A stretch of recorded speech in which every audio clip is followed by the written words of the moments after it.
low engine oil pressure in my RV. So I went to the auto parts store and I got a bunch of stuff. I got the Lucas engine treatment, which I was recommended by some viewers, so I really appreciate that. And this can actually go in the gasoline or in the engine. However, if you put it in the engine, you should run it just for about 5 minutes and then change your oil, to get it all flushed out. So I got that to do. And then, of course, if I'm going to be changing my engine oil, I got a new filter. I got a bunch of oil. And when that's back in, by the way, I also upped up my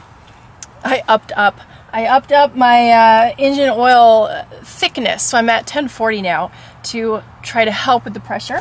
And to help with the pressure, I got this, more Lucas stuff, engine oil stop leak. So this is kind of nice because I do have leaks here and there, and some of those seals are wearing away. And then I also got, so since this one can go in the gasoline or the engine, but I'm doing it in the engine, I was like, I should put something in my gasoline just to kind of clean that out. So I got this stuff, Seafoam. So this is going to go in my gas. I got something for the oil to then flush it, then an oil refill. So quite a bit of work to do. It's been raining like crazy. I was like in a puddle in this field. So I moved my RV, and I'm probably going to be soaked and muddy after changing the oil.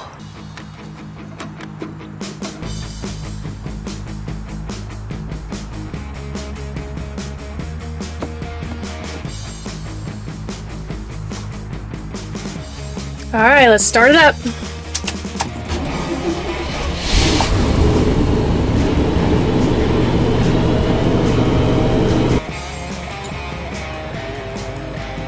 While the oil's draining, look what I got. If you've watched some of my other videos, you'll know that I normally change oil filters with a nylon strap. So, nylon strap no more. However, this is too big for my generator filter, so I still use the nylon strap for that one.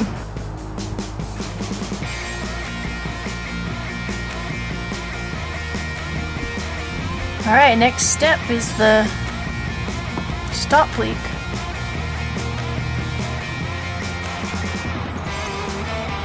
Alright, good to go. Time to start it up and check the transmission. Well, you can see my oil pressure is no longer at 0 when idling, so that's fantastic. In fact, I think it might be a teeny bit higher than when I'm normally driving. So, yeah, that's awesome! And last, but definitely not least, is adding more coolant.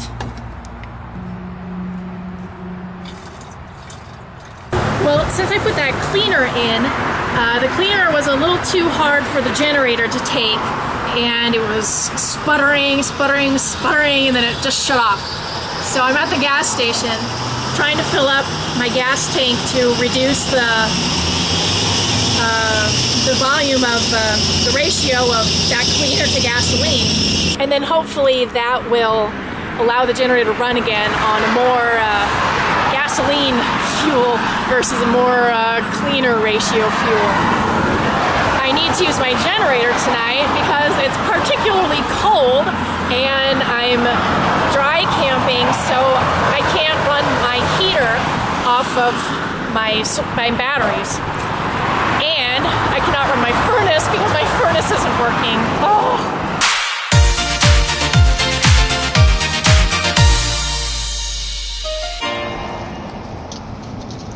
So far, in Nashville, I was going to go stay at the fairgrounds.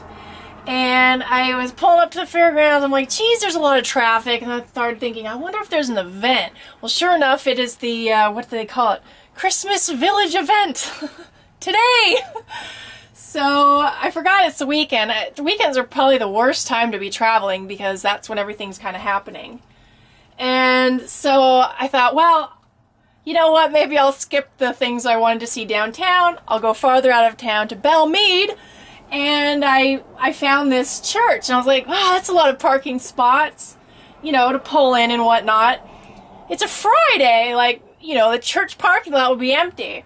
Well, here I am. It's full. People are going into the church. Like, I don't know what's happening on a Friday, but so I squeezed in here, and I'm gonna go ask permission so I can park here, go check out the mansion, and maybe even go check out the Parthenon.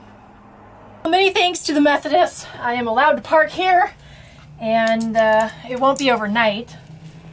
Of course, it might be a nice spot to park overnight, but I don't want to push it. But I can take my car off, go check out some of these sites.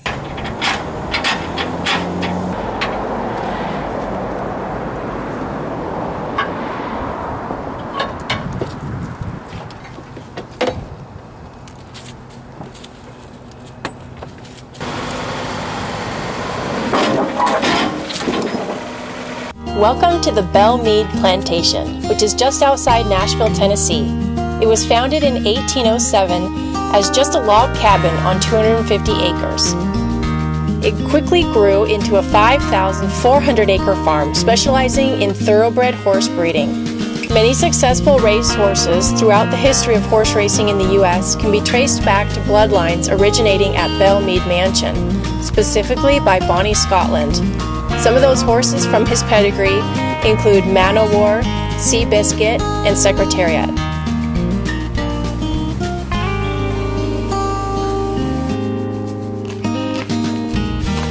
So two of my favorite states so far, probably most favorite on this whole trip.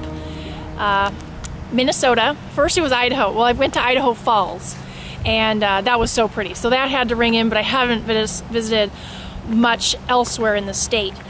And so then Minnesota, I really liked Minnesota. And oh my God, I really like Tennessee. It is so pretty here. And I'm absolutely here at the best time of year with all the fall colors, super crisp air. I finally get to wear sweaters and scarves. So I'm really enjoying it.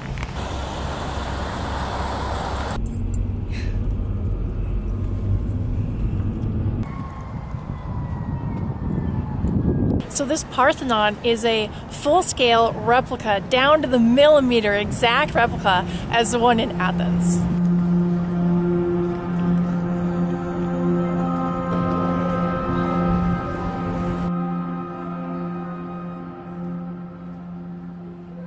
Time to try some of the local food. And this place, Hog Heaven, was featured on Food Network. So, ribs, baby!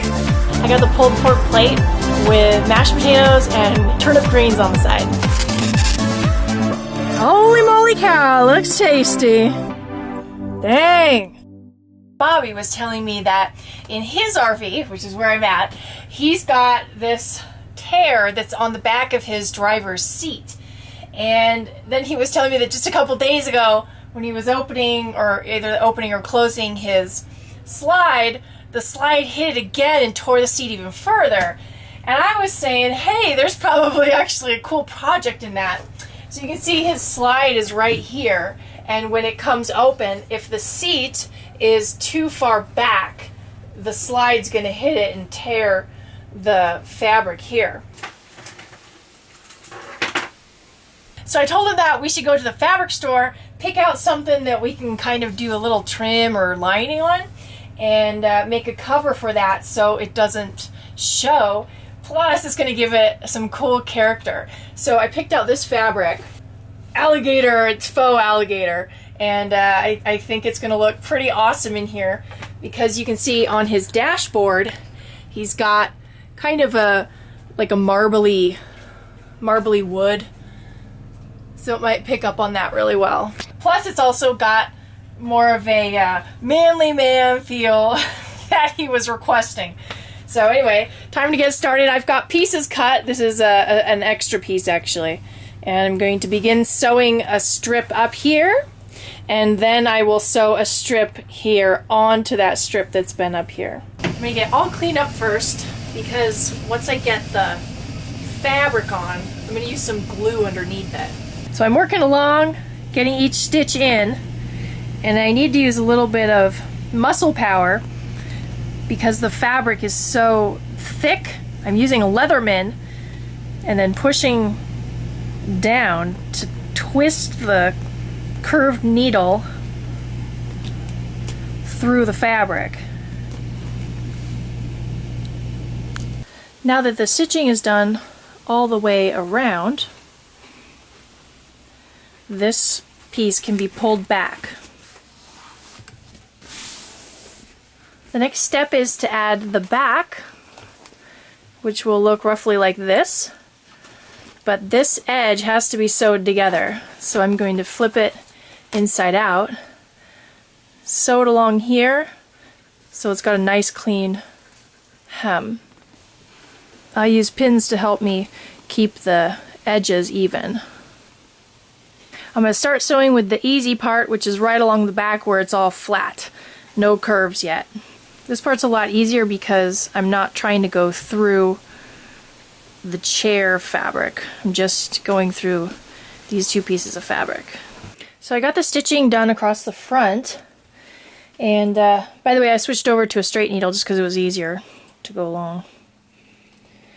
So I only did the part where the chair is flat, so this will come down and it'll look like that, so it'll curve down over the back of the chair. But where it curves around the edges, I can't just sew this straight. I have to begin to curve this more as I'm sewing. So each stitch is going to be deliberate and deliberately placed. I'm going to curve it down and just give it a little bit of a twist underneath. Hold my finger there underneath this, and then I know I need to sew right there. So it got so tight to lift it up and sew underneath that I ended up doing some stitches on the top. I just folded it over and then stitched down.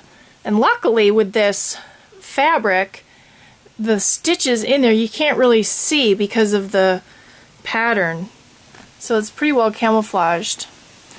Before I do this side and really get this tight on here, I'm going to take some glue. I got this glue for vinyl, fabric, and plastic, and I'm going to put as much glue as I can up here and then down here so that this won't only be stitched, but it'll also be adhered to the seat. Just finishing up these last stitches. Then all I will have to worry about is the bottom and getting it all even.